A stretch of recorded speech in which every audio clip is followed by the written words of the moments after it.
Bom dia, irmãos. Tudo certo? Vocês estão bem?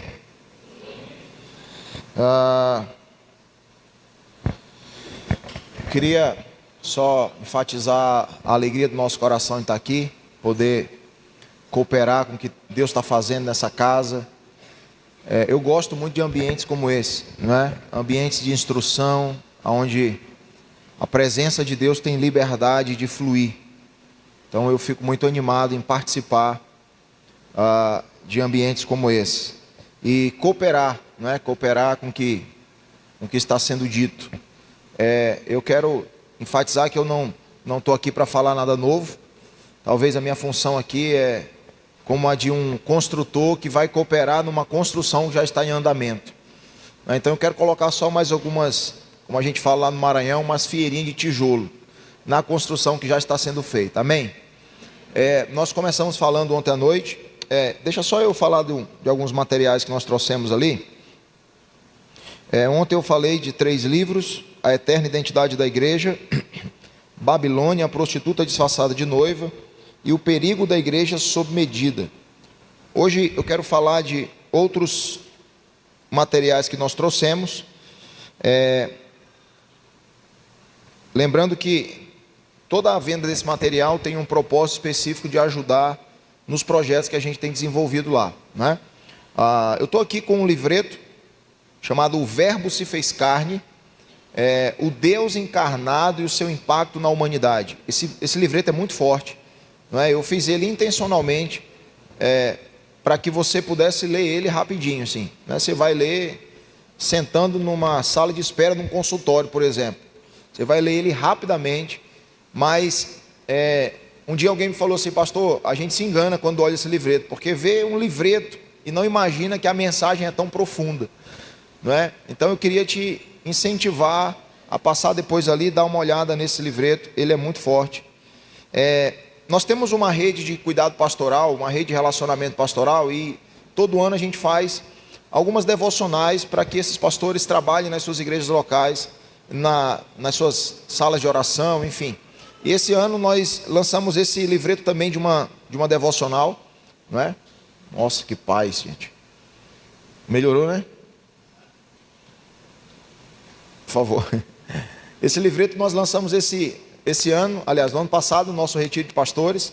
É um livreto de devocional. Aqui tem algumas devocionais que você pode ver uma vez por dia. Dá uma olhadinha, ele vai te ajudar no teu tempo de relacionamento com Deus. Tem um outro livro aqui de um dos pastores lá da nossa casa, chamado Avivamento Relacional, um despertar para a vida comunitária da igreja. Lá na nossa comunidade de fé, nós temos uma graça de desenvolvermos uma comunidade local bem robusta, né? Nós vivemos a vida da igreja de forma muito intensa, né? Nós estamos vivenciando um fenômeno lá na nossa região. As pessoas elas estão se mudando para os redores da comunidade. Então, hoje nós moramos num condomínio lá que moram 40 famílias da igreja. A gente mora todo mundo junto. Então, os filhos estudam na mesma escola, nós malhamos na mesma academia, as esposas fazem caminhadas juntas. Então, assim, é bem desafiador, né? É ferro afiando ferro. E nós costumamos chamar esse fenômeno de um avivamento relacional, né? Até Deus, se a gente pudesse definir Deus na minha concepção, em uma palavra, para mim seria relacionamento, né? Nem Deus é Deus sozinho. Tudo que Deus faz, Ele faz a partir de uma relação perfeita. Façamos o homem à nossa imagem. Então, o relacionamento é o ponto de partida de Deus. Então, esse livro aqui vai ajudar muito você a entender essa questão comunitária. Esse aqui é o meu primeiro livro, só que ele é a segunda edição do primeiro livro, A Esperança de um Futuro Glorioso. Aqui eu falo sobre a profecia que Deus libera por meio de Jeremias, não é? Quando os babilônios estão se aproximando para invadir e levar o povo para o cativeiro, Deus levanta o profeta Jeremias com uma mensagem que é um tanto quanto intrigante. Como é que os inimigos estão se aproximando, nós estamos prestes a ser levados cativos, e a mensagem que Deus se levanta a mensagem que o profeta se levanta para proclamar eu sei o pensamento que tem sobre vocês. É pensamento de paz e não de mal, para levar vocês para o destino que vocês desejam. Então, nesse livro aqui eu falo por que Deus levanta uma voz profética falando de paz em um tempo aonde eles estavam sendo levados para o cativeiro, né? Esses materiais aqui, eles estão à disposição ali atrás. Você pode depois dar uma passadinha lá e dar uma olhada neles. Muito obrigado, minha irmã. Amém, gente? Vocês estão felizes? Sim. Que bom. Quem estava aqui ontem à noite? Levanta a mão aí para eu ver. Quem não veio ontem à noite? Levanta a mão para eu ver. Você estava onde, irmão? Estou brincando. E os que não levantaram a mão? Nasceram agora aqui, hoje? Ontem nós falamos sobre a amizade com Deus, não é? E hoje eu quero falar sobre a origem do movimento de um amigo de Deus. Onde que o movimento daquele que é amigo de Deus começa. Amém? Então eu quero pensar com você a partir de Atos capítulo 26, queria que você abrisse sua Bíblia aí. Ontem nós falamos sobre Abraão e sobre Moisés. Hoje nós vamos falar sobre Paulo.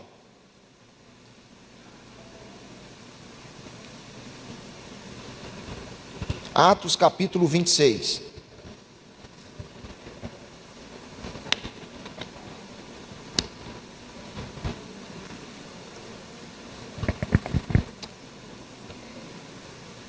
Pastor, se eu puder conseguir um cafezinho para mim, eu aceito.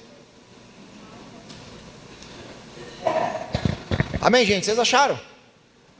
Vocês estão me ouvindo bem? Beleza. Atos capítulo 26, vamos ler a partir do versículo 12. Atos 26, 12.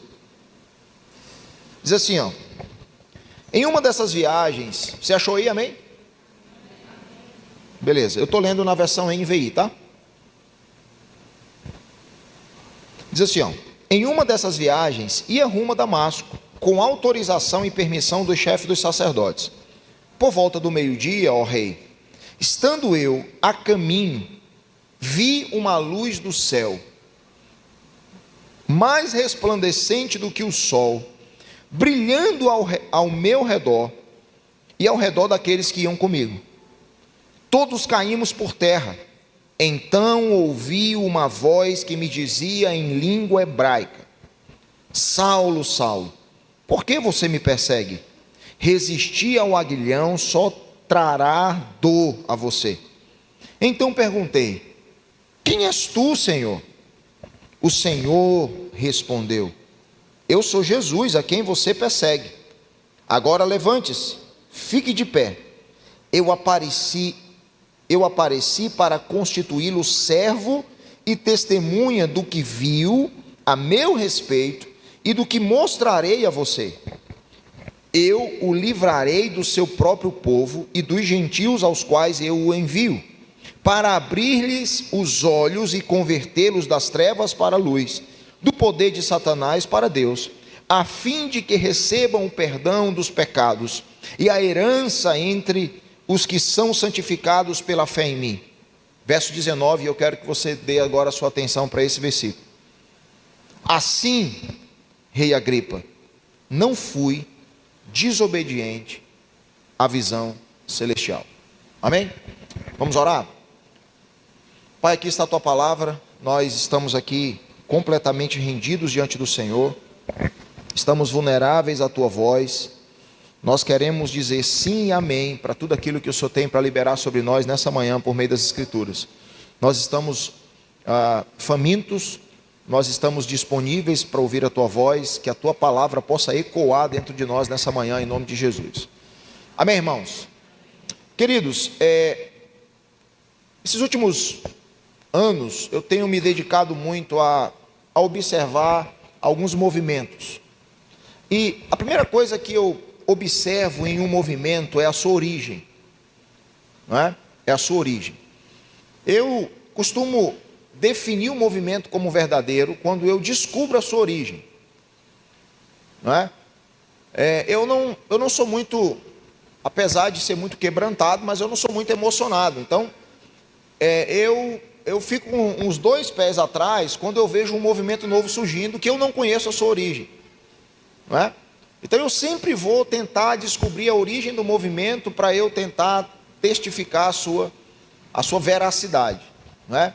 E quando nós olhamos para o movimento que a Igreja de Jesus sobre o Brasil, ela está inserida, ela está desenvolvendo hoje, eu percebo que há uma profunda necessidade de nós, como igreja, entendermos o que de fato é um movimento apostólico, não é? E quando eu falo de um movimento apostólico, eu estou falando de um movimento apostólico genuíno, um movimento apostólico segundo as Escrituras. Quando nós olhamos para aquilo que nós estamos fazendo hoje, muito obrigado, minha irmã.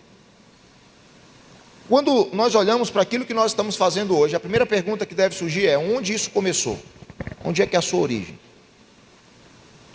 E para sabermos se o movimento é genuinamente apostólico, nós precisamos então olhar para as Escrituras, onde é a origem de um movimento apostólico, e entender de fato, segundo as Escrituras, como que se dá um movimento apostólico, não é? Existe um princípio pedagógico, que é o princípio do contraste. Sempre que você tenta descobrir o que é falso ou verdadeiro, você precisa contrastar com outra realidade. Então, para você descobrir se uma nota, se um dinheiro é falso, você precisa contrastar com o verdadeiro, porque somente olhando para o verdadeiro você vai saber que aquilo é falso, não é? E quando se trata da igreja de Jesus, nós precisamos entender que nem tudo aquilo que achamos que é a igreja é de fato a igreja. Amém? Então, um verdadeiro movimento apostólico, ele não pode nascer na vontade humana. Um verdadeiro movimento de Deus não nasce na vontade humana. Uma comunidade como essa não pode ter nascido na vontade do coração dos pastores, por exemplo. Se você for buscar a história dessa comunidade, e provavelmente foi assim que aconteceu, Deus trouxe algo para o coração. Não nasceu da vontade própria.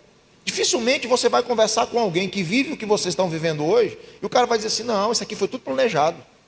Estava tudo no nosso planejamento de vida. Quando eu era adolescente, eu sonhava com isso aqui. É assim, pastor? Vocês sonhavam com isso aqui? Eu sonhava com isso, eu planejava. Então, quando a gente casou, a gente já sabia que, irmão, geralmente não é assim que acontece. Geralmente, um movimento genuinamente de Deus nasce no coração de Deus. Amém? Não nasce na vontade humana. Um movimento genuinamente de Deus não nasce em circunstâncias favoráveis. Dificilmente, quando se começa um movimento apostólico de Deus, as circunstâncias favorecem. Se eu for te contar como que nós começamos a nossa movimentação, por exemplo, irmão, só muita fé. Tiveram coisas que aconteceram lá atrás que hoje eu lembro, eu fico, meu Deus do céu, como eu tive coragem. Não é assim? Hoje parece que quanto mais experiente, para não dizer velho, a gente vai ficando, parece que a gente vai perdendo coragem, né? Esses dias eu estava reunido com os líderes lá, os pastores que estão comigo desde o primeiro dia, e a gente precisa definir algumas coisas. A gente está enviando missionários, irmãos, para as nações. Estamos enviando hoje é domingo, terça-feira vai uma família que a gente está enviando para o Suriname. Final do ano vai outra família para a Espanha. Agora em março vai outra família para o campo. Então a gente está enviando gente para todo canto, não é? E aí eu falo assim, cara, que loucura. Coisas que lá atrás a gente sonhava, hoje está se realizando. E Deus começou a falar com a gente assim, ó, isso aqui que vocês estão vendo é aquilo que vocês um dia só sonhavam. Porque é assim que se dá um movimento genuinamente apostólico. Quando Pedro, em Atos capítulo 2, quando o Espírito vem sobre aquela comunidade ali reunida, surge uma dúvida que é natural. É natural dúvidas acompanharem o movimento, não é? Então, quando o Espírito vem, a dúvida que surge é: o que é isso que está acontecendo? As pessoas começam a perguntar: o que é isso? Como que é isso? É novo.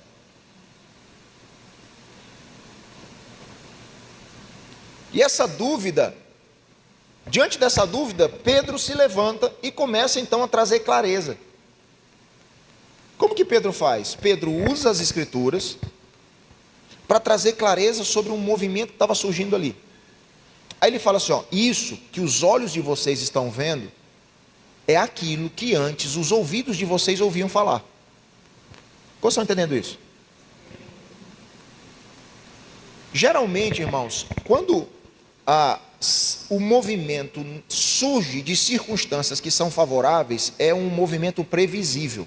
é um movimento natural, é um movimento carnal, não é? O movimento apostólico, ele não surge de estratégias muito bem planejadas, e eu não estou dizendo aqui que nós não devemos planejar. Deixa eu abrir aqui um parênteses rapidinho para falar sobre a igreja. O meu trabalho nos últimos, talvez 10 anos, é trabalhar a edificação da comunidade local. Eu trabalho com a edificação da igreja. Então a igreja, ela é 3 coisas. A igreja é uma instituição, a igreja é um organismo e a igreja é uma missão. Nós não podemos, a gente usava muito lá na igreja no começo, para tentar mascarar a nossa desordem. A gente usava uma frase assim, pastor, a gente dizia assim, ó, isso aqui não é uma empresa. Quantos já ouviram? A igreja não é uma empresa. Não, está errado. É também uma empresa. Precisa ser como uma instituição. Porque uma instituição tem uma constituição. Se não houver organização, vira uma anarquia. Então a igreja é sim uma organização, é uma instituição. Só que ela também é um organismo. Amém? Ela é um organismo, existe um crescimento natural, existe um modo de vida natural, ela é um organismo, ela precisa ser, muito mais do que alimentada, ela precisa ser nutrida, para que ela cresça com saúde. O problema é que nós estamos presos em alimentar a igreja, e não nos importamos com a sua nutrição. Então, irmãos, a gente empurra qualquer alimento e você come qualquer coisa, porque quem tem fome, come até lixo. Nós perdemos a capacidade de provar o alimento que está sendo oferecido. Um dia Eliseu estava ministrando numa escola de profetas. A Bíblia diz que os filhos dos profetas estavam diante de Eliseu. Quem estava diante de Eliseu? Eliseu estava preparando a próxima voz profética da nação. Só que o texto diz que a realidade de Gilgal era uma realidade de fome. A Bíblia diz que havia fome na terra de Gilgal.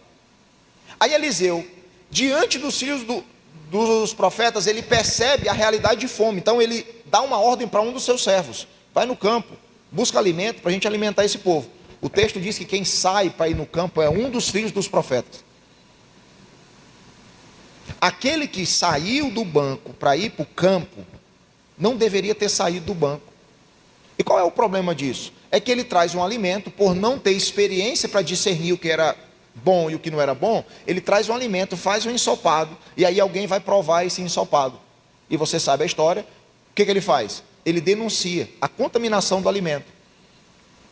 Sabe do que nós precisamos nesse tempo? Nós precisamos de um nível de maturidade, irmãos, que vá nos fazer provar o alimento que está sendo oferecido. Porque muito dos alimentos que está sendo oferecido na igreja pode até alimentar, mas não nutre.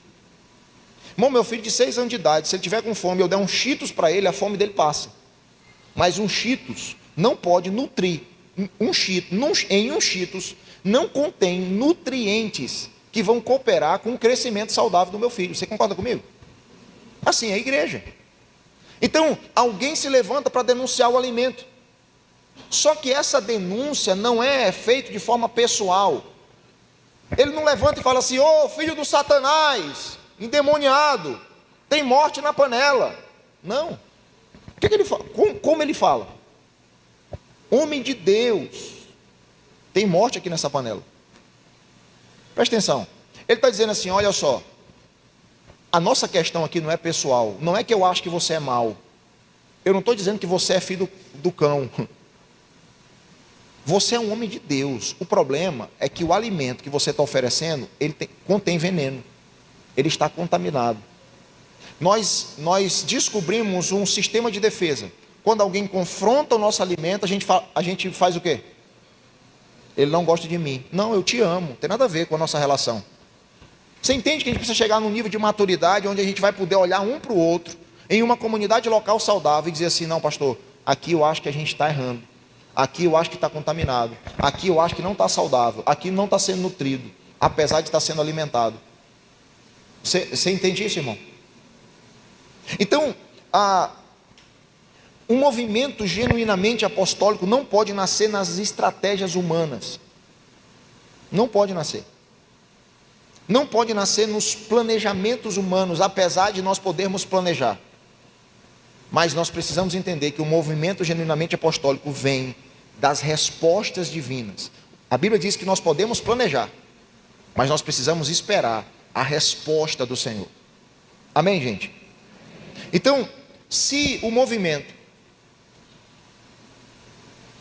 é genuinamente apostólico, se o movimento que nós estamos envolvidos, se tudo que nós estamos fazendo é de fato do Senhor, a sua origem está em um lugar específico. Irmão, preste atenção numa coisa. Todos nós que estamos nessa sala nessa manhã, nós somos diferentes uns dos outros, sim ou não? Mas se tratando da nossa relação com o chamado de Deus, com a vocação, com o ministério, nós temos duas coisas em comum. Todos nós aqui. Eu não sei para onde você vai, o que você vai fazer. Talvez você chegou aqui, eu acho que alguém falou aqui, eu não sei se foi pastor ou foi o pastor, que falou que ontem foi no vídeo, orando para que Deus destravasse chamados, apontasse destinos. Um ambiente como esse é propício para isso.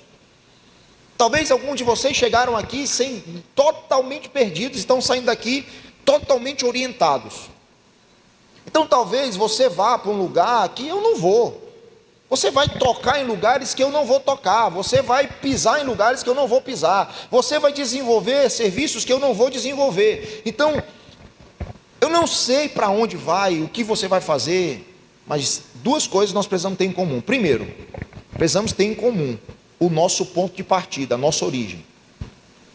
Irmão, independente do lugar para onde você vai, se o lugar para onde você vai é diferente do lugar para onde eu vou cumprir o meu chamado, não importa. O importante é que nós precisamos partir do mesmo lugar para o cumprimento desse propósito. E que lugar é esse? É a presença de Deus. Então a primeira coisa que nós temos em comum é a origem, é sair do lugar da presença. Amém? Porque mais importante no que diz respeito ao chamado, mais importante do que o serviço a ser realizado e o lugar onde você vai realizar, é a presença, é a companhia que está indo contigo. Então, Mateus capítulo 28, olha, discipulem as nações. Irmão, a teologia denomina esse texto de a grande comissão, né? Principalmente a missiologia. Mas qual é o ponto central da grande comissão? Vão, discipulem as nações, batizem em nome do Pai, do Filho e do Espírito Santo, ensinem a observar tudo o que eu ordenei. E aí vem agora o ponto central: e eu estarei com vocês todos os dias. Ponto. Esse aqui é o ápice da grande comissão. O ápice da grande comissão não é o lugar onde você vai desenvolver o seu chamado. O ápice da grande comissão não é o serviço que você vai desenvolver. O ápice da grande comissão é a companhia, com quem você vai fazer isso. Por isso que Moisés, quando está diante de Deus, e ele recebe a proposta de ir, Deus ir sozinho com ele, aliás, de Deus não ir mais, ele fala assim: então ninguém vai. Porque se o Senhor não estiver junto, não interessa o lugar, não interessa o serviço, se eu não tiver a companhia. Você está aí, irmãos? Então, se um movimento é genuinamente apostólico, ele tem uma origem num lugar específico. E a origem do movimento verdadeiro, a origem de um movimento que nutre, a origem de um movimento genuíno é o coração de Deus. Amém? Eu estou te entregando aqui um filtro. Movimentos surgem todos os dias. Todos os dias tem um movimento novo. A pergunta é: onde nasceu esse movimento? Alguém buscou no céu? Alguém atraiu do coração de Deus? Está desenvolvendo na terra? Ou surgiu de uma demanda humana? Ou nós estamos fazendo porque nós vimos a necessidade de fazer? A gente estava conversando ontem sobre braço de justiça social. Irmão, alguém me perguntou um dia: pastor, como que a comunidade de vocês é tão envolvida na causa social? É porque o mundo precisa? Eu falei: não. Porque, irmão, se eu me mover por necessidade, eu não saio da minha casa. Os meus filhos necessitam da minha presença. A minha esposa necessita da minha presença. A nossa comunidade de fé necessita da minha presença. Se eu me movo por necessidade, eu não saio de casa. A gente não está envolvido na causa social porque alguém precisa. Nós encontramos no coração de Deus essa demanda. A causa do órfão, da viúva, do necessitado é uma causa do coração de Deus. Porque até para você dar comida para alguém, você precisa ir no coração de Deus. Vamos lá, irmãos, o que atraiu o filho pródigo para dentro da casa do pai? Ele lembrou de quê? Foi do abraço do pai? Foi da cama quentinha? Foi das conversas que ele tinha na mesa? Não, ele lembrou da comida. Ele lembrou da comida. Eu costumo dizer que o estômago é o caminho mais curto para se alcançar o coração. Você quer alcançar o coração de um faminto, dá comida para ele. Não adianta você dar um abraço para quem tem fome. Vai na rua, o cara está com fome, você fala assim, deixa eu orar por você. Não, não vai adiantar. Dá um prato de comida, depois você ora. Ganhou o coração. Se alguém chegasse com uma cesta básica para o filho pródigo, ele não voltava para casa, irmão. Então até para dar comida para alguém, você precisa ir no coração de Deus. Amém? Eu estou me fazendo entender, gente? Eu estou falando da origem de todo o movimento. Nós somos muito... o que eu falei aqui ontem, nós somos levados pela aparência. Então nós perdemos a origem. E qual é a origem de um movimento? É o coração de Deus. Todo movimento que procede do céu, ele carrega uma marca. Qual é a marca? A visão celestial. É a visão celestial. Então, o que Paulo aqui, ele declara de forma muito enfática? Ele está diante do rei Agripa, nós vamos entrar aqui no contexto para te explicar melhor, mas ele declara de forma muito enfática, olha, eu não posso ser desobediente a uma visão celestial. Eu não posso, não dá. Não dá para ser desobediente. Então, meu irmão, um movimento pode ter aparência de força. Um movimento pode ter um aparente crescimento. Um movimento pode ter uma aparente influência. Mas se a sua fonte não é o céu, a sua direção, se a sua direção não vem do alto, esse movimento é apenas um esforço humano disfarçado de obra divina. Você está aí? Então nós não fomos chamados para reagir às circunstâncias terrenas. A igreja não foi chamada para reagir às circunstâncias da terra. Irmãos, a igreja não pode ser reativa. A Bíblia não diz que as portas da igreja vão prevalecer contra... É as portas do inferno. A igreja precisa estar em constante avanço. Você está aí? Amém? Nós não fomos chamados para reagir às circunstâncias da terra. Nós fomos chamados para corresponder às demandas celestiais. Esse é o nosso chamado. Então, para nós entendermos melhor isso, vamos mergulhar nisso que nós acabamos de ler aqui. Joguei aqui um piso, um fundamento. Vamos começar então a edificar sobre esse fundamento. Nesse capítulo aí, capítulo 26,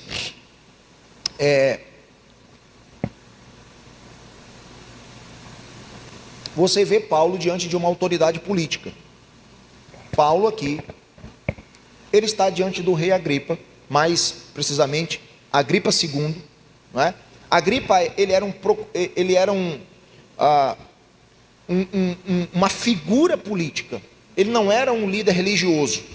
Paulo aqui não está numa reunião religiosa, Paulo está numa audiência pública, amém? Além de estar diante de Agripa, Paulo está diante de um procurador romano chamado Festo. Se você ler o texto aí, você vai ver. E agora, irmãos, Paulo tem diante de si uma grande oportunidade de apresentar sua defesa. Presta atenção, Paulo, ele havia sido preso lá em Jerusalém, e as acusações que pesavam contra Paulo foram acusações feitas por líderes religiosos, não é?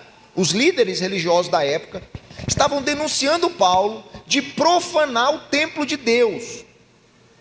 Então Paulo, sendo acusado de profanar o templo de Deus, estava sendo também acusado de causar tumulto. Você vai ver isso no capítulo 21 de Atos. Então ele foi preso. Aqui, irmãos, ele já estava aproximadamente preso há 2 anos. Cara, eu preciso que você entenda isso. Ele já estava preso, ele já havia sido preso em Cesareia, não é? Ficou 2 anos preso em Cesareia. Agora, ele foi ouvido pelo governador, Festo, o governador romano. Agora, ele está diante de Agripa, na companhia do governador. E agora ele está diante daquele que era a autoridade sobre toda a Judéia. Paulo, irmãos, começa a expor o evangelho. Vamos lá, gente. Ele começa relatando uma experiência transformadora. Paulo, ele relata o momento em que Deus o chamou, o encontro que ele teve com Jesus. E ele relata aqui a sua lealdade ao seu chamado, como ele foi fiel. E como que ele deixa claro a sua fidelidade? Ele insiste que não foi desobediente a uma visão celestial. Ele insiste. Paulo, ele define a sua identidade não apenas como um apóstolo de Cristo. Ele define a sua identidade como um amigo de Deus, alguém obediente à ordem de Cristo. Você está aqui comigo? Quando eu olho para esse texto, eu sou desafiado. Eu não sei você, mas eu sou desafiado. Eu sou desafiado a olhar a origem do meu movimento. Onde que começou o que eu estou fazendo? Será se o que eu estou fazendo surgiu de uma demanda pessoal? Será se o que eu estou fazendo surgiu de uma necessidade pessoal? Porque, irmãos, aquilo que te move hoje te para amanhã. Você entende isso? Meu pastor um dia olhou para mim e falou assim: Rogério, só tem poder de te parar aquilo que te move. Se o que te move é o dinheiro, no dia que o dinheiro faltar, você para. Se o que te move é uma necessidade pessoal, no dia que a sua necessidade pessoal for suprida, você para. E quando eu olho para a realidade da igreja hoje, a impressão que eu tenho, tá? É só uma impressão. A impressão que eu tenho é que a única coisa que mudou de quando nos convertemos para cá é o nosso modus operandi. Nós queremos as mesmas coisas. Quando eu não era crente, eu trabalhava de sol a sol, corria atrás de dinheiro para ficar rico. Hoje eu descobri que eu posso ficar rico usando Jesus. Só mudou a forma de ficar rico. O destino é o mesmo. Quando eu não vivia com Cristo, o meu objetivo final de vida era conseguir. Hoje é a mesma coisa, só que eu descobri que antes eu tentava o meu objetivo por meio de trabalho, de droga, de sexo e rock and roll, e agora eu achei Cristo, e Cristo vai me levar para o meu destino final. Só mudou o meio de chegar ao fim. Você consegue entender isso? Essa é a impressão que eu tenho. Então nós precisamos começar a olhar para aquilo que nos move, porque Deus, irmãos, antes de nos enviar para uma missão, Ele sonda a nossa motivação. Pedro, vem cá, tu me ama? Amo, então cuida das minhas ovelhas. Cuidar das minhas ovelhas é a missão. Tu me amas é a motivação. O que Jesus faz? Sonda a motivação antes de enviar para uma missão. Sabe por quê? Porque a motivação errada compromete as missões corretas. Você está aqui, irmão?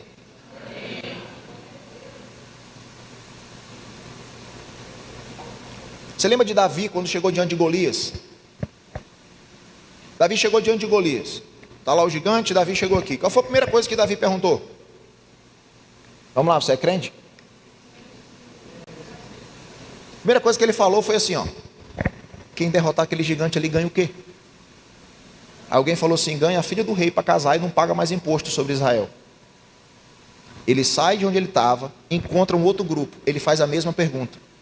Vem cá, tira uma dúvida. Estou vendo que tem um gigante ali que está afrontando o exército de Israel. Você sabe qual é a recompensa para quem derrotar ele? Estou traduzindo para a linguagem de hoje, tá? A recompensa é não casar, é casar com a filha do rei e não pagar mais imposto. Aí Davi vai lá e fala assim: quem tu pensa que é para afrontar o exército do Deus vivo?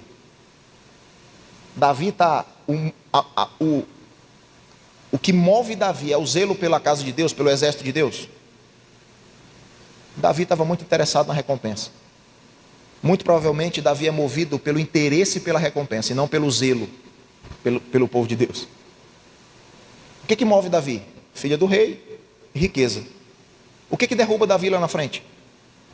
Quando Davi era rei, não precisava mais pagar nada, tinha tudo que precisava, ele cai com uma mulher. Sabe por quê? Porque aquilo que te move hoje pode te derrubar amanhã. Por isso que Jesus sonda a motivação antes de nos enviar para uma missão. Porque motivações erradas comprometem missões corretas. Você está aqui? Então, quando eu olho para isso aqui, irmãos, eu sou desafiado a observar a origem do meu movimento. Irmãos, o que está nos movendo? Qual é a natureza do nosso movimento? É a nossa resposta ao chamado de Deus. Qual é a nossa resposta? O que está nos movendo a responder? O que você faria se você estivesse nessa situação aqui de Paulo? Você está preso há 2 anos. Agora você está diante de alguém que pode tirar você da prisão. Qual seria a tua postura? Você é inocente, tá? Você não é culpado. O que você faria? Vou dizer o que muitos de nós faríamos. Nós aproveitaríamos essa oportunidade para justificar, para nos justificar e buscar a nossa liberdade. Você concorda comigo? Sim ou não? Cara, eu estou diante de alguém que pode me tirar daqui. Eu tenho que convencer esse cara de que eu sou inocente. Eu sou inocente, mas eu preciso convencer ele. Essa seria a nossa postura. Mas irmãos, não é assim que age um amigo de Deus. Não é assim que age um homem que vive por uma visão celestial. Deixa eu te falar uma coisa. Ao invés de Paulo se justificar, Paulo faz 2 coisas. Paulo aproveita essa oportunidade para relatar 2 coisas.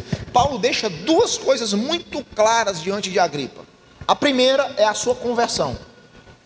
Meu rei, deixa eu te contar a minha história. Se você ler o começo do capítulo, e como eu gosto de viajar aqui na maionese, eu fico imaginando, né? O versículo 1 fala assim, ó: então Agripa disse a Paulo: você tem a permissão para falar em sua defesa. Tem permissão para falar em sua defesa. Irmão, Agripa está igual miojo. 3 minutinhos ele está cozido. Ele está doido para libertar Paulo. Agripa aqui era só Paulo dizer assim: gente, vocês estão enganados. Eu não causei tumulto nenhum. Eu não quis. Não, vocês estão... não, tá bom, Paulo. Então faz o seguinte, vai embora. Você pode falar em sua defesa.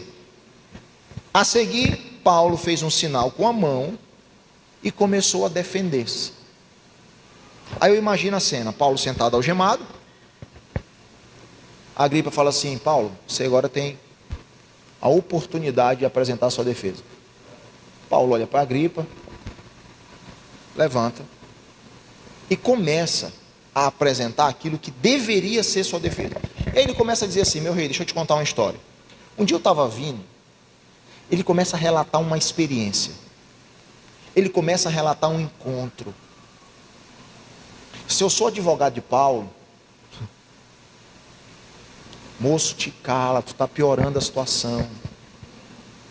Só fala que tu é inocente, é suficiente. Mas Paulo começa a relatar a sua experiência de conversão.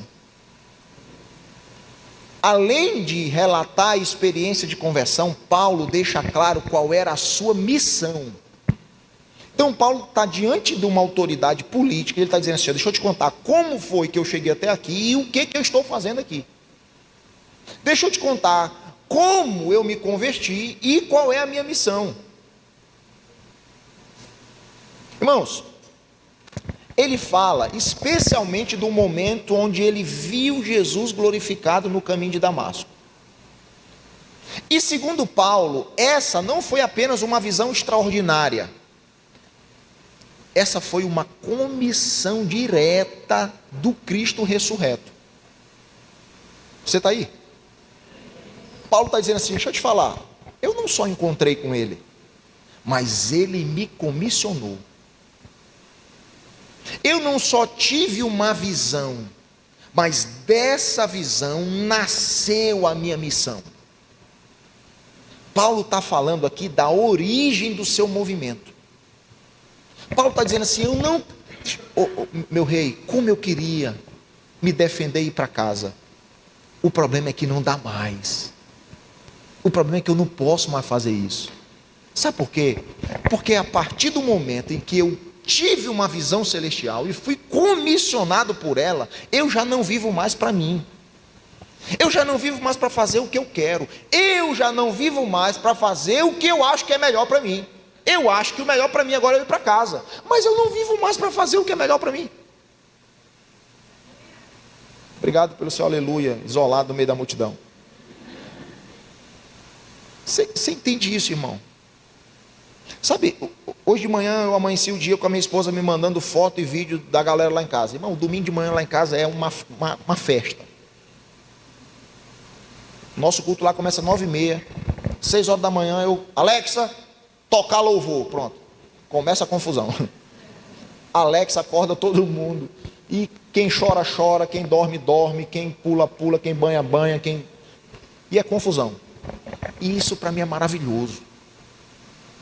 Hoje de manhã ela mandou: olha, o Levi como é que tá? O outro ainda está chorando. O meu filho menor, eu chamo ele de Jeremias. É o profeta chorão. Passa um vento, ele, o que foi? Não, chora por tudo. Ó, o Jeremias já está chorando ali e tal. E a neném está aqui, não sei o quê. Tem uma bebezinha lá em casa, eu estava mostrando para os pastores ontem. Sabe onde que eu queria estar hoje? Gente, vocês são maravilhosos, isso aqui está maravilhoso, mas eu não queria estar aqui. Eu queria estar na minha casa. Queria estar acordando com aquele choro daquele menino, zoada, Alexa gritando. Era lá que eu queria estar. Mas um dia eu ouvi. Um dia eu tive um vislumbre da glória de Deus. E esse vislumbre me comissionou. Acabou. Eu já não faço mais o que eu quero há muito tempo. O ano passado a gente estava... ano retrasado, né? Ainda estou no 2025. Ano retrasado a gente estava no nosso momento de primícia. Aí eu estou lá na frente. E eu estava orando, estava dizendo assim: Senhor, esse ano eu vou viajar menos. Eu fiz todo o meu planejamento, tentando convencer Deus de fazer do jeito que eu quero. Falei: Senhor, a igreja está crescendo. E eu vou viajar menos, porque eu preciso estar mais na igreja local. Esse ano eu vou enviar mais os filhos vão tocar os lugares, eu vou ficar mais aqui. Cara, tá... Irmão, de verdade, eu sei planejar uma parada, eu sei fazer. O planejamento estava maravilhoso. Aí eu falei assim: eu vou selar isso. Eu peguei o meu relógio, tirei o meu relógio do braço, chamei meu filho mais velho. Falei: filho, eu quero fazer um ato profético com você. Primícia, coisa linda, todo mundo ofertando na vida um do outro. Aí eu falei assim: eu quero fazer um ato profético, como se agora é a hora dos filhos avançarem, e o pai vai ficar mais, para o filho ir. E fiz todo um discurso, coisa linda, maravilhoso. Dei o relógio para ele. E aquele sentimento de dever cumprido. Porque, irmão, eu tenho 38 anos de idade, mas na minha cabeça eu tenho 79. Eu queria estar sentado numa cadeira de balanço, com uma garrafa de café do lado, Bíblia aberta e os filhos rodando as nações. Numa casinha varandada, no alto de uma serra, de preferência no interior da Escócia. Enfim, pensei alto aqui agora. Aí eu peguei o relógio e dei para o meu filho. Filho, é hora de ir e tal. Meu filho pegou o relógio. Uau, pai, que coisa linda, Deus abençoe. Aí saiu. Aí eu falei: égua, Deus aceitou o sacrifício, né? Esse ano vai ser um ano de parar mais. Meu filho foi saindo da igreja, aí voltou. Aí eu estou vendo ele aproximar de mim, eu meti a mão no bolso para pegar a chave do carro. Aí ele falou: o que foi, pai? Eu falei: não, a chave do carro. Ele disse: não, eu queria te falar um negócio. Pode falar, filho. Ele falou assim: pai, Deus mandou eu devolver o relógio para o senhor. E falar que não é tempo de parar. Você vai viajar mais do que você nunca viajou antes. Eu falei: não, isso não é Deus, meu filho, isso é Deus. O ano que eu mais viajei na vida foi o ano passado. Período de carnaval, há 20 anos que eu viajo todo ano. O ano passado eu falei assim: esse ano eu vou descansar. A gente faz uma conferência lá, não é? Até domingo de manhã. Aí geralmente domingo à tarde, segunda e terça eu viajo para algum lugar. O pessoal da igreja que ministra viaja. O ano passado eu falei assim, ano retrasado, né? Eu falei assim: vou ficar em casa. A gente vai fazer a conferência e depois eu vou descansar. Nossa conferência lá começa quinta-feira antes do carnaval. Quarta-feira à tarde me deu uma febre, irmão. Uma febre. Recebendo convite de todo lado antes do carnaval e eu... não vou descansar, não vou viajar, vou parar. E vinha um convite de São Paulo, eu pegava um dos filhos: vou enviar fulano. Organizei tudo, estava tudo certo. Domingo de tarde, todo mundo ia viajar. Eu ia ficar em paz. Domingo de manhã, na nossa reunião, chamei todo mundo que ia viajar, oramos, enviamos todo mundo. Irmão, quarta-feira de tarde me deu uma febre sem motivo. Quinta-feira nem na igreja eu fui, não aguentei levantar da cama. Sexta-feira, febre, eu tinha que pregar sábado e domingo. Sábado eu levantei arrastado, fui pregar. Preguei sábado à noite, domingo de manhã. Saí da igreja para casa, febre. Segunda-feira não levantei da cama. Terça-feira fui no hospital. Deu nada. Fizeram todos os exames, não deu nada. Quarta-feira estou saindo de manhã no carro, estava um pouco melhor. Fui sair no carro para resolver umas coisas. Quarta-feira de cinzas, né? Parei no sinal, um cara chegou e trepou atrás do carro, que na época tinha um carro sedã, o carro virou hatch. Irmão, deu tudo errado na minha vida naquele feriado. Quando o cara bateu, irmão, eu fiz tanta força para segurar, porque eu estou parado no sinal. Quando eu olhei para o retrovisor, eu vi o cara chegando, eu segurei a direção. Eu fiz tanta força que a direção do carro entortou. Eu fiquei todo travado, eu fiquei 15 dias travado, sem poder me mexer. Deus falou assim: você vai querer parar? Eu falei: não, Deus, é só loucura da minha cabeça. As muitas letras me fizeram delirar, como diz aqui Festo para Paulo. Sabe por quê, irmãos? Porque a gente já não faz mais o que quer. Paulo está diante de Agripa e provavelmente o desejo do seu coração era dizer: macho, eu não sou culpado não, mano, me manda para casa, deixa embora. Mas o que Paulo faz? Paulo fala assim: deixa eu te contar a minha história.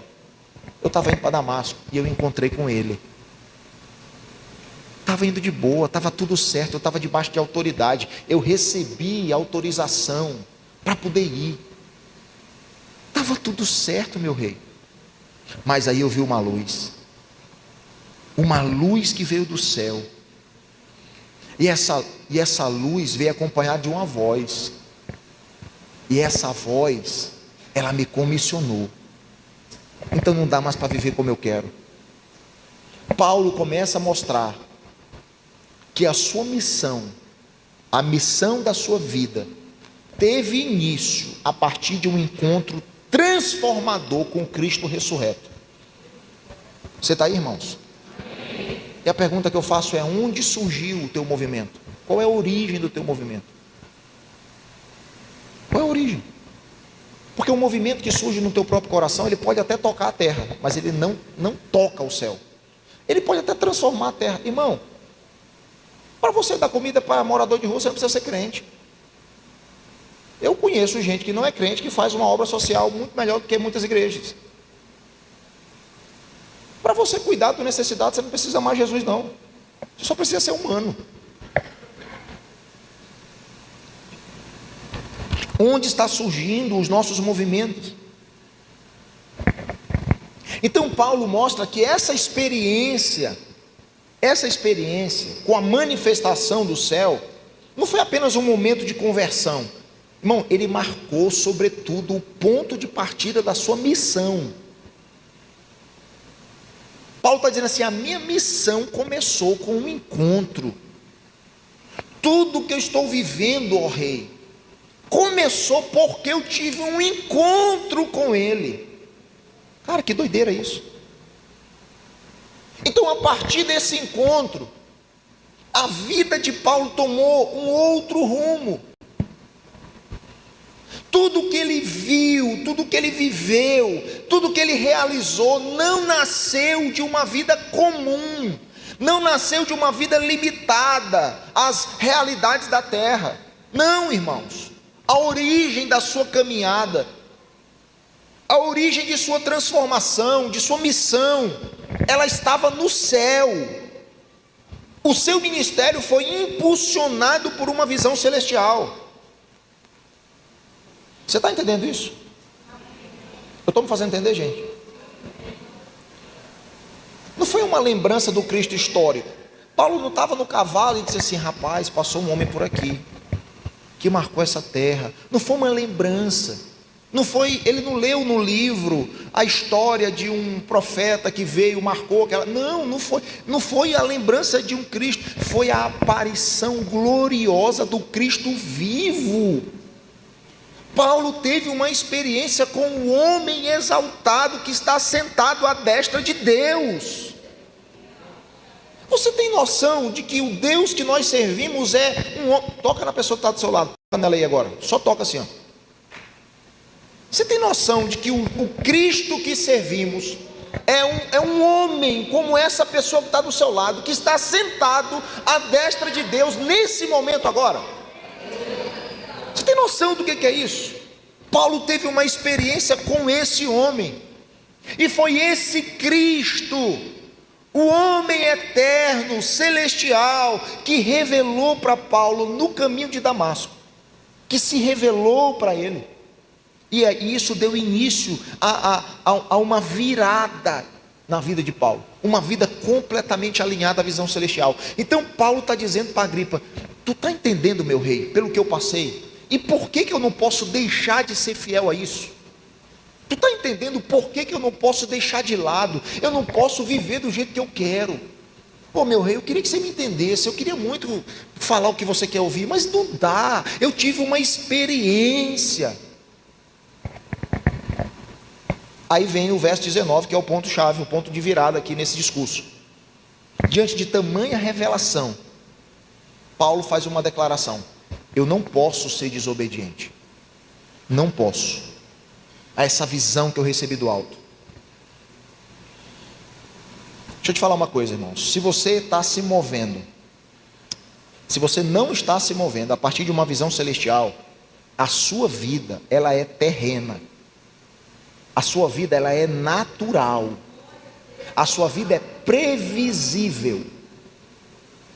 Se você não se move a partir de uma perspectiva celestial, sua vida é completamente previsível. Você sabe que amanhã você vai acordar, tomar café, trabalhar, chegar de noite, jantar, dormir, para acordar, para trabalhar, para jantar, para dormir, para acordar, para no final do mês receber um dinheiro, pagar as continhas e voltar a fazer tudo de novo.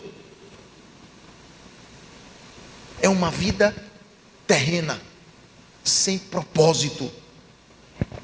Estava vindo para cá ontem, o pastor de Caruaru me trazendo, a gente passou num povoadozinho ali, tinha uns cinco homens sentados assim, no banco da praça. Eu falei: olha, isso aqui é uma vida, meta batida, tudo certo, esperando a hora da janta.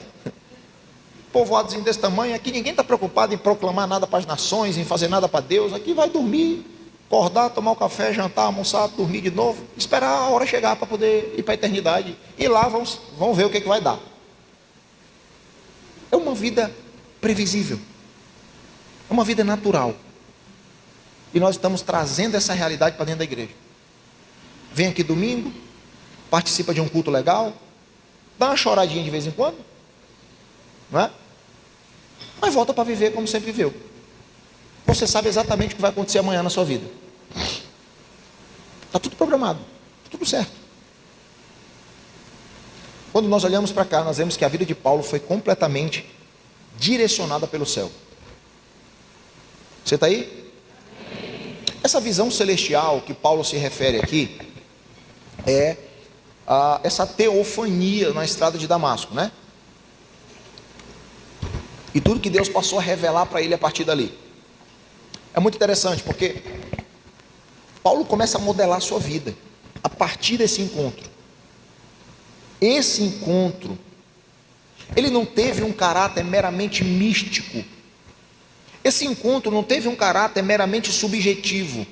Esse encontro foi fundamentalmente comissionador. Ah, pastor, eu estava no meu quarto, eu vi uma luz, um anjo. Tá, mas e aí, depois disso? Não, só foi isso mesmo.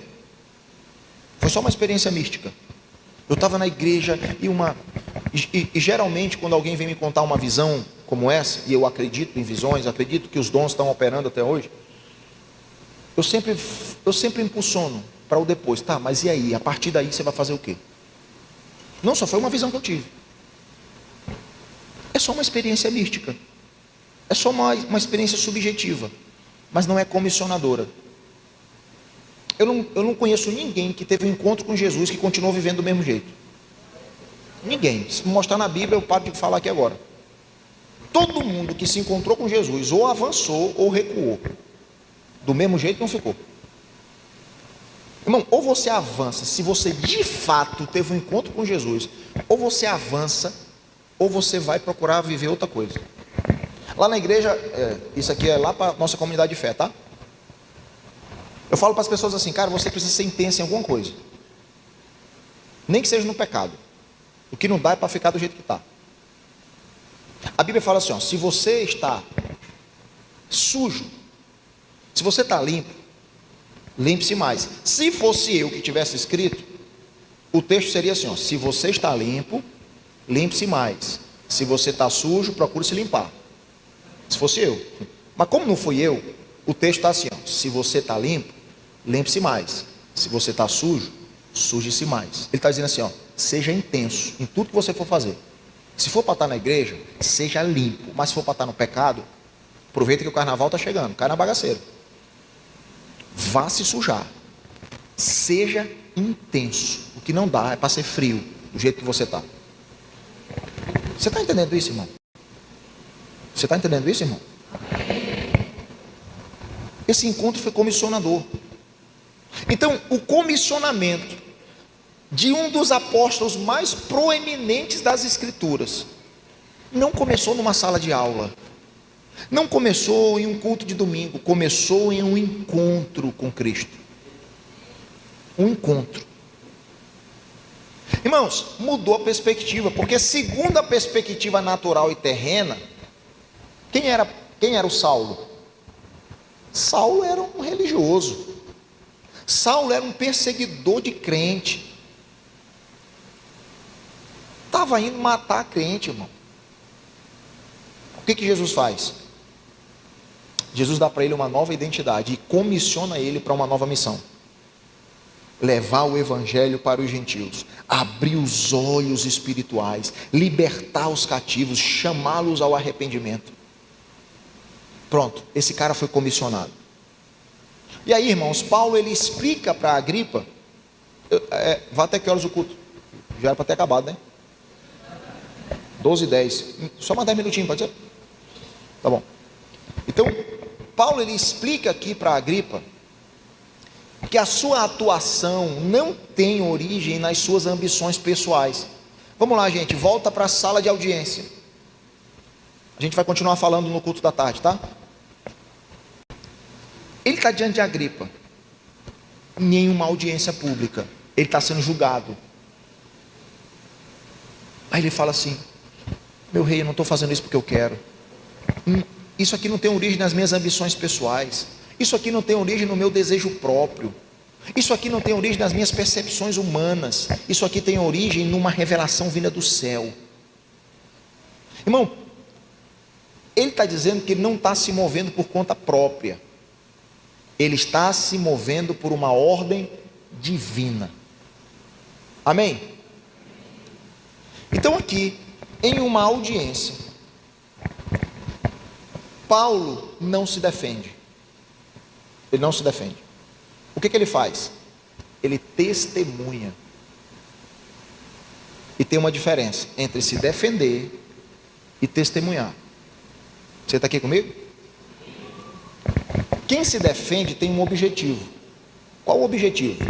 Se eu estou sendo acusado de um crime que eu não cometi, e o STF está diante de mim, o STF é um original mesmo, está diante de mim, aí ele fala assim: pronto, você tem agora a oportunidade de você apresentar a sua defesa, e o meu objetivo é de fato se defender. O que eu faço? Eu aproveito essa oportunidade. O objetivo de quem está se defendendo é escapar de uma condenação. E o que ele faz? Ele tenta provar sua inocência, ele tenta se justificar. Porque o foco de quem está se defendendo é ele mesmo. Você está aí? O foco de quem está se defendendo é a sua reputação. Então ele começa a trazer fatos que podem aliviar a pena. Não, eu não fiz isso não, isso que o povo está falando é engano e tal.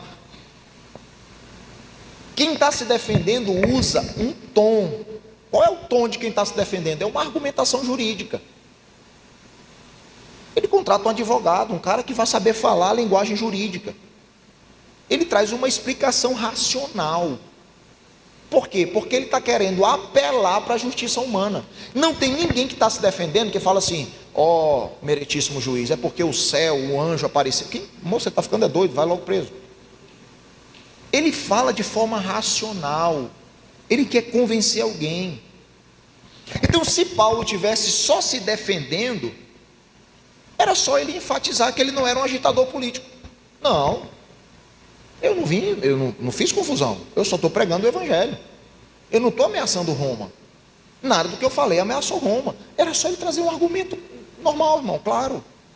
Você está aqui comigo? Eu sou apenas um judeu que estou praticando a minha fé. Agora, se a minha fé está promovendo o tumulto, não é problema da minha fé, não é um problema meu. Era só ele trazer uma defesa pessoal. Irmão, a fala de Paulo, se ele estivesse se defendendo, seria uma fala para preservar a sua liberdade. Só que Paulo não se defende, Paulo testemunha. E qual é o objetivo de quem está testemunhando? O objetivo de quem está se defendendo é a sua liberdade.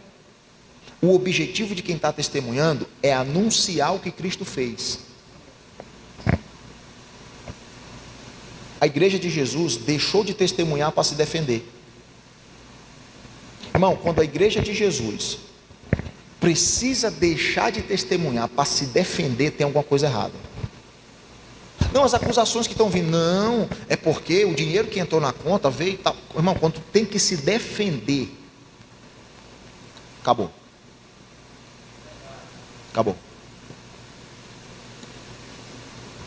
Nossa função não é aplicar a defesa pessoal.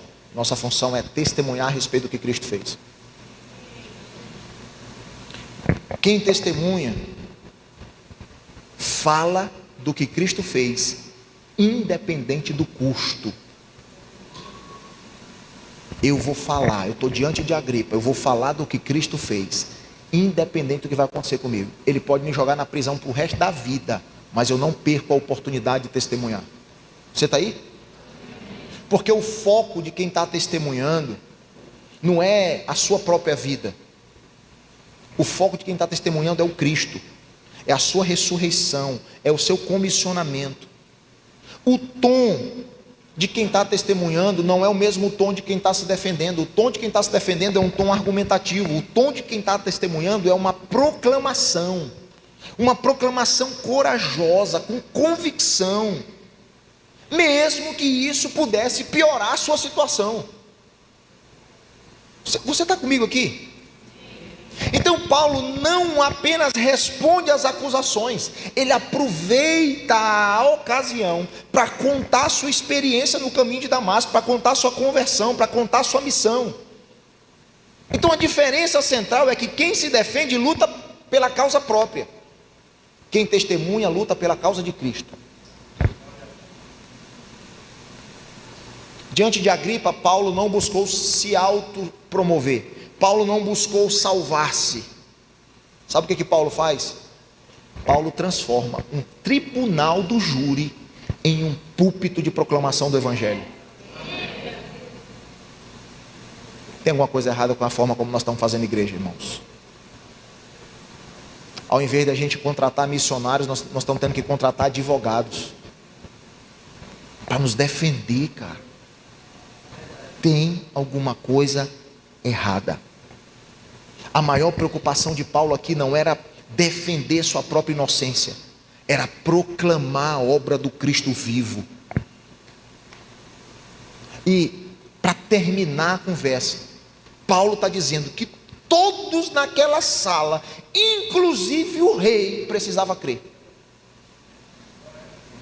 Olha, meu rei, é o seguinte, com todo respeito, eu estava vindo de Damasco, vi uma luz, e ela veio, pá, não sei o que, então eu não posso ser infiel a uma visão celestial. Aí Festo se levanta e fala assim: Agripa, esse rapaz está ficando doido. Paulo, as muitas letras te fizeram delirar. Paulo fala assim: não, Festo, as letras não me fizeram delirar. Eu estou falando de algo que o rei sabe. Não sabe, rei? Ele já estava evangelizando Agripa. Agripa fala assim: para de falar que eu estou quase me convertendo.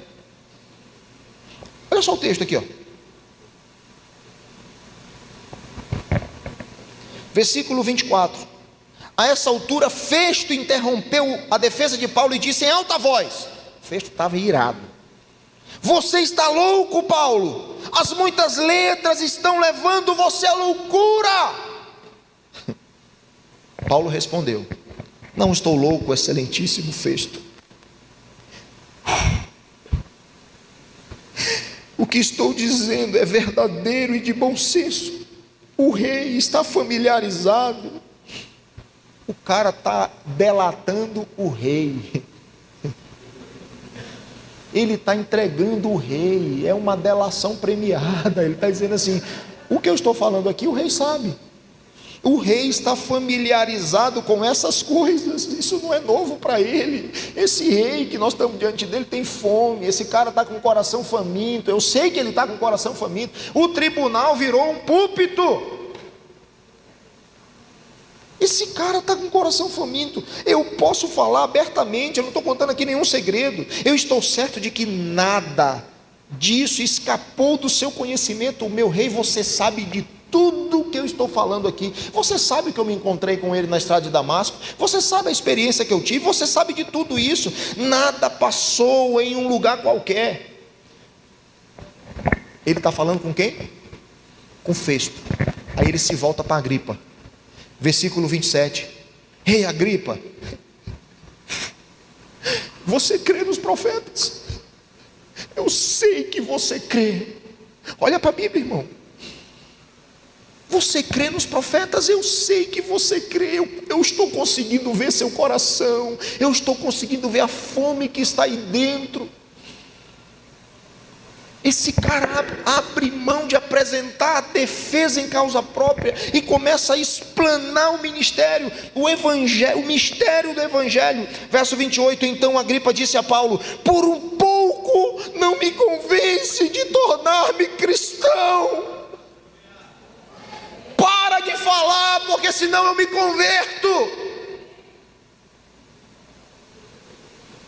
Sabe, irmão, tem alguma coisa errada, porque a gente está tendo que fazer muita força. A gente está tendo que fazer muita força para apresentar o Cristo.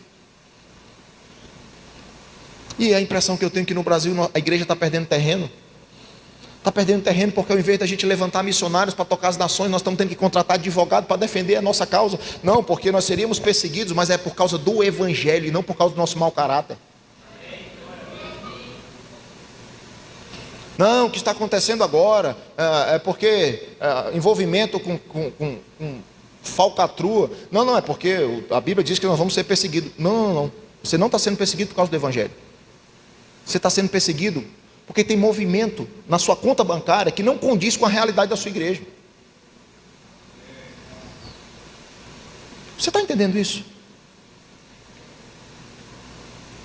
Poucos pastores no Brasil hoje poderiam chegar numa audiência como essa e falar da sua experiência. A maioria deles teriam que apresentar uma defesa pessoal, porque senão eles sairiam dali condenados. Então, diante de Agripa, Paulo não buscou a sua salvação. Paulo transformou o tribunal em um púlpito. Sua preocupação não era defender a sua inocência. A sua preocupação era proclamar o Cristo vivo. Ele não está se defendendo para preservar sua reputação, para garantir sua liberdade. Ele está testemunhando para exaltar aquele que venceu a morte. Então ele transforma a sua defesa em uma proclamação. Em vez de argumentar em causa própria, ele apresenta o evangelho como a causa suprema. A causa suprema. Então Paulo não está ali, irmãos, presta atenção nisso. Paulo não está aqui como um réu que tenta escapar de uma sentença. Paulo está aqui como um apóstolo que defende a origem da sua missão, mesmo que sob algemas. Então o que nós estamos vendo aqui não é um homem mendigando por liberdade. O que nós estamos vendo aqui é um apóstolo instruindo uma autoridade terrena. A coisa virou. Quem era a autoridade naquela sala? Fala para mim. Agripa, segundo a perspectiva da terra. Segundo a perspectiva do céu, era Paulo. Você entende como a nossa mentalidade está? Os polos estão trocados. Não é um mendigo, um homem mendigando liberdade, é um apóstolo proclamando a verdade. Um apóstolo falando para uma autoridade política como essa autoridade deve se mover na história. Não com base em ideologias e interesses humanos, mas com base na visão celestial. Irmão, Paulo, alinhado com o céu, começa a ensinar a Agripa Ele ensina ao governador que o verdadeiro governo sobre a terra começa com uma sujeição à vontade celestial. O prisioneiro começa a ensinar ao rei como que o rei deve governar sobre a terra. Isso aqui é loucura. Então a lição que Paulo ensina para Agripa é que quando nós nos sujeitamos à vontade de Deus, aí sim nós vamos ter autoridade para governar sobre a terra. Então Paulo não está aqui apenas falando para um rei, Paulo está falando em nome de um reino. Ele está ali como um representante do reino de Deus. Paulo não está aqui como um pedinte de um rei, ele está aqui como um representante legal do reino de Deus. Paulo, irmãos, nessa audiência solene, Paulo assume uma postura, a postura de quem ensina, e não a postura de quem responde. Ele não está ali, o rei fala e ele responde, não, ele assume a proeminência, ele assume o protagonismo, ele define a conversa da sala. Esse é o lugar da igreja. Ele está diante de uma autoridade política, mas é ele que revela como que se move um homem que foi verdadeiramente enviado por Deus. Como estão entendendo isso? A autoridade, a verdadeira autoridade, não está na mão dos juízes, não está na mão dos políticos, está na mão da igreja. Está na mão da igreja. O verdadeiro movimento apostólico não se curva a ideologias políticas desse tempo. O verdadeiro movimento apostólico não se submete aos moldes de nenhum império terreno. Você consegue entender isso, irmãos? Amém? Diante de Agripa, Paulo ele mostra que o verdadeiro apostolado não se submete à política. Ele mostra que o verdadeiro apostolado confronta a política com a verdade do evangelho. É a política que tem que ser iluminada pela missão, e não o contrário. E não a missão que tem que ser iluminada pela política. Então a autoridade espiritual que repousava sobre Paulo estava tornando ele mais livre do que o rei que estava sentado no trono. Quem estava algemado naquela sala? Mas quem era que estava livre?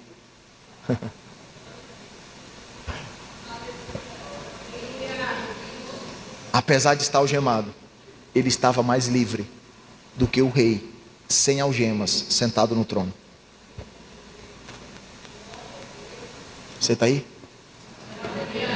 Vamos ficar de pé, vamos orar?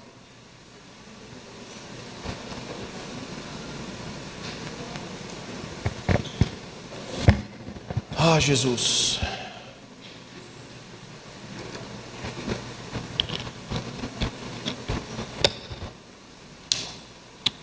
Essa manhã nós nos colocamos diante do Senhor,